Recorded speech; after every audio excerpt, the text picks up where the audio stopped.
To be a leader requires one thing and one thing only: followers. That's it. It has nothing to do with rank or title. It has to do with whether others are going to choose, they volunteer, raise their hands and volunteer to go in the direction that you set. We can force people to do things. We can whip them into shape or offer them all kinds of carrots and sticks to get them to do things. But at the end of the day, a true leader is the one where others raise their hand and say, I will follow you. The question is, why should anyone follow you? Now, the human animal is like a company. If we want to get certain behaviors out of the organization, out of people, we give them certain incentives or disincentives. We are exactly the same. If you want someone to perform, if you want them to hit a goal, we set the target, we set the goal, and we offer them some sort of bonus if they get there, and we incentivize the behavior. If we threaten someone with a punishment, we disincentivize the behavior. Wait till your father comes home. You know, anyone who's a parent with gold stars or bonuses or all kinds of things, we're used to this. This is normal. The human body works exactly the same way. If you've ever had a feeling of love, trust, joy, fulfillment, status, pride, those are all chemically produced feelings. They're chemically produced incentives trying to get us, the human body's trying to get us to do certain things to get us to cooperate. Tangible matters. We can only see the things we have words for, right? And this is why the leader must provide a clear vision. Why are we doing this? Why are we in business in the first place? What is the point of growing the company that you're growing? Everybody talks about, what's your goal? Growth. What's the point of the growth? In other words, you have a company. Why do you have that company? What is the value your company is offering to others? And what do you want your company to leave behind when you're gone?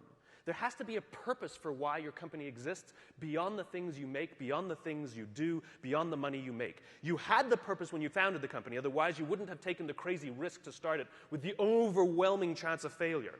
And people wouldn't have given you blood, sweat, and tears if they didn't believe in you because you were the alpha, you had the vision, you had the strength, and they wanted your protection.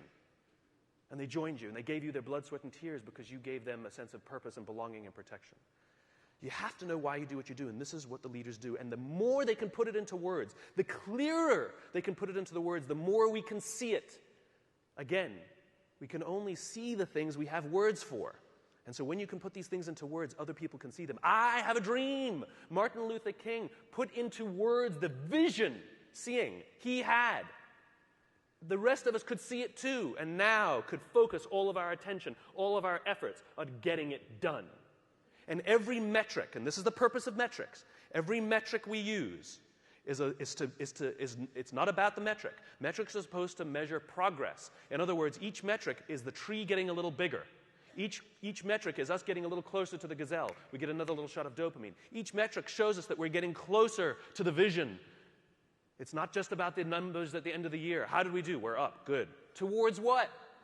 Towards what? We don't know what we're getting closer to. And it makes work unfulfilling. Don't know what we're working towards. Dopamine. We don't care if we let down the goal. Like if we have a goal that we have to achieve for work and we miss the goal, do we feel bad that we let the numbers down? No. We feel bad that we let somebody we love down. We feel bad that we let down our boss, we let down our parents, we let down our coach, we let down our drill instructor. We feel bad when we let down a human being. Accountability is never to a number. Accountability is to a person. And if there is no relationship with the person who's supposed to look after us and the person we're supposed to be working for, then we don't feel accountable. And this is where leadership becomes really, really important. You see, when we give selflessly to those in our tribe, offering them protection, because that's all anybody wants at work. They want to feel safe, comfortable, protected. Think about it as a parent. You know, back in those days, there were no countries, there were no corporations, there were no companies. They didn't exist. There's only one thing that pre-existed all of those things. The family. That's all we had. Each other. Think about it. What do we say to our children? You don't get to choose your children. Some of them are funny looking. Some of them not that smart. Okay? Those are the kids you got. Sorry. You get to pick your employees, but you don't get to pick your children, and yet it doesn't matter who your kids are, whether they're the best looking or not, whether they're the smartest or not, whether they're strongest or not. You give them undying love. And you don't point out their weaknesses if you're a good parent. You point out their strengths if you're a good parent. You encourage them to do the things that they're good at. And you hold them up, and sometimes you let them fail and learn for themselves, and sometimes you discipline them, and sometimes you prop them up, and sometimes you push them, and sometimes you let them go.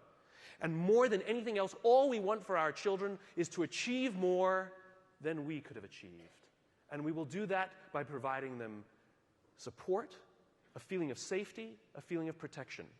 Well, guess what? It ain't no different at work. Stop saying our company is like a family. It is a family. And you are the mother and you are the father. And the minute you hire someone, you must give them undying love, and you must work tirelessly to see that they can achieve more than you could ever have imagined yourself achieving. Those are the best leaders. That's what it means to be a servant leader. Any company, any CEO that says to me proudly, we put our customers first, I always say, then that means you put your employees at least second. We put people first. Human beings come first, not numbers. We sacrifice people to save the numbers, but we don't sacrifice the numbers to save the people. A little bit backwards. And yet when we are willing to sacrifice the numbers to save people, you watch what happens to the people. There's a guy by the name of Bob Chapman in St. Louis, Missouri, who runs a company called Barry Waymiller. It's a $1.6 billion private company with 20% year-over-year growth for the past 20 years. Warren Buffett has 6%. What is Bob's secret? He is obsessed about people. He doesn't even talk about what his company does. It happens to be heavy manufacturing, large capital expenditure machinery. When Kimberly-Clark wants to buy a machine to make toilet paper, they make the machine. Huge, huge blue-collar, sort of good old-fashioned American manufacturing. When the financial crisis hit, Bob's company lost 30% of their revenues off the top. Boom, gone. They could not afford their labor pool at all. And so they sat down and they said, oh my God, do we have to have layoffs? And Bob refused. And so they implemented a furlough program where every employee from CEO to secretary had to take 4 weeks of unpaid time off. They didn't have to take it consecutively, and they could take it whenever they wanted. Those who could afford it more would trade with those who could afford it less. It was remarkable.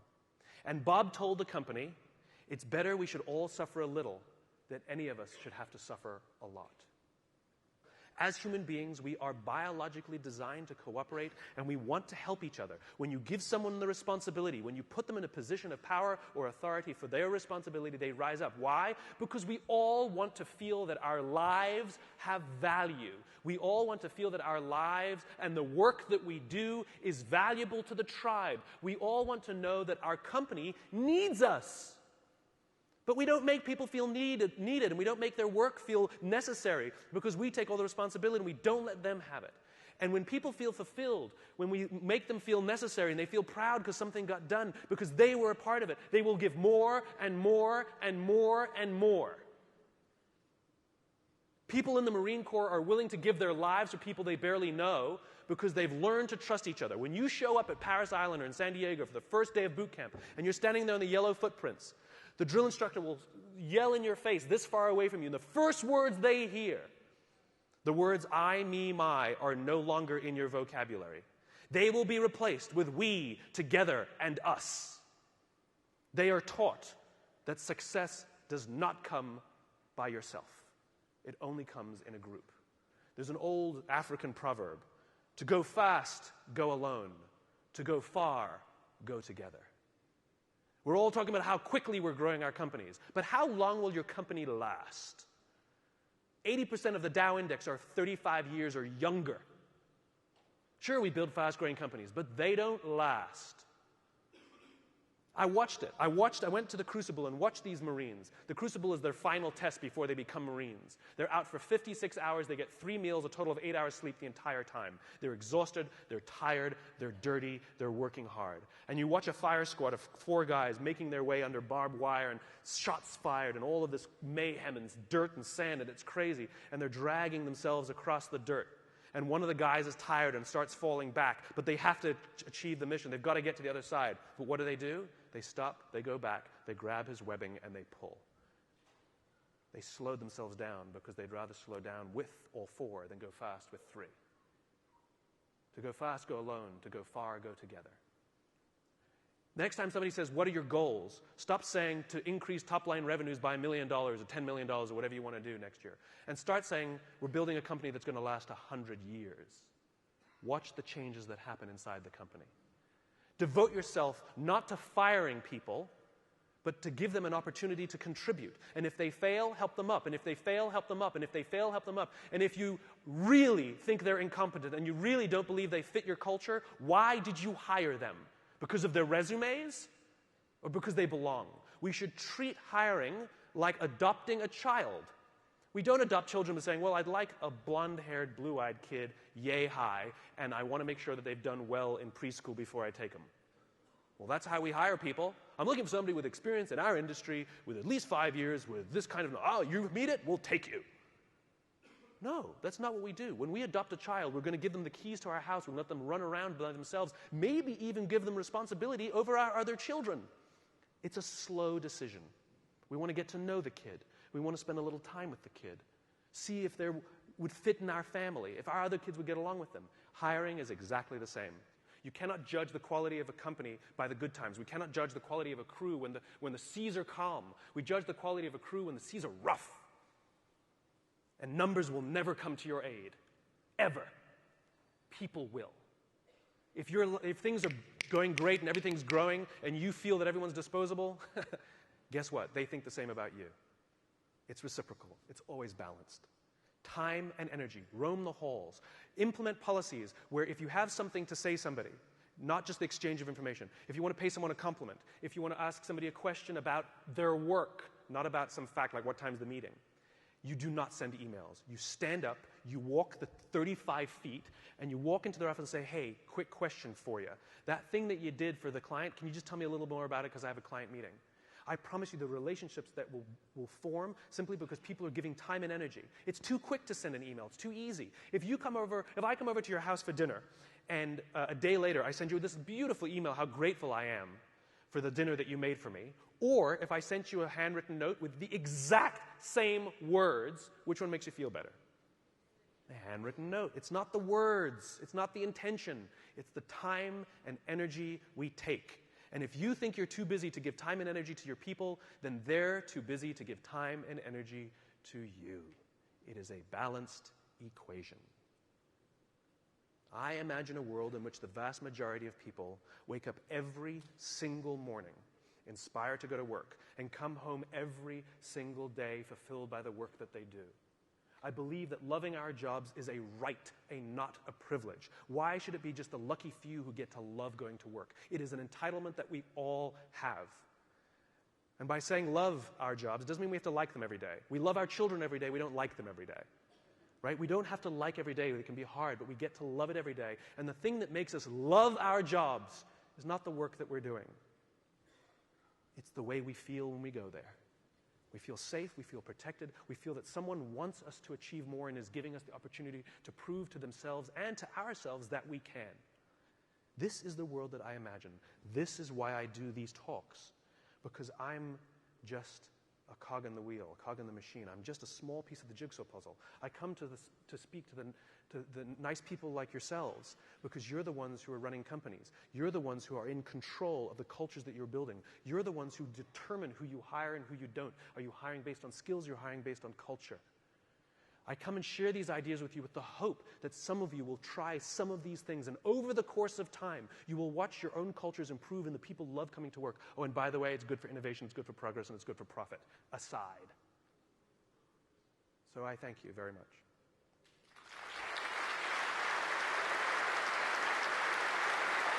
Thank you.